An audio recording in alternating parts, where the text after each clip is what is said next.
Regardez bien le train avant de cet avion.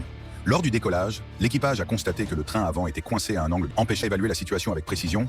Ils ont contacté la tour de contrôle pour obtenir l'autorisation de voler à basse altitude, ce qui permettait aux équipes au sol d'inspecter visuellement l'appareil. Un atterrissage direct impraticable, car cela risquait de provoquer une perte de contrôle, entraînant ainsi un risque de crash. De plus, les réservoirs de carburant étaient encore pleins, et l'avion ne disposait d'aucun système pour larguer le carburant en vol. L'aéroport a alors demandé à l'avion de faire des cercles pendant plus de 2 heures afin de consommer du carburant et alléger son poids avant de tenter un atterrissage d'urgence. Pendant ce temps, une scène ironique s'est produite à bord.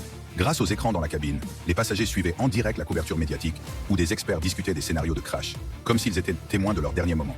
Le signal télévisé a été coupé 5 minutes avant l'atterrissage. Fort de son expérience, le pilote a exécuté une manœuvre complexe. Il a d'abord posé les roues arrière, maintenant le train avant en l'air, puis l'a délicatement abaissé à une vitesse réduite. Malgré la friction intense, générant fumée et étincelles, l'avion a pu s'arrêter en toute sécurité. Les 146 passagers ont été évacués sans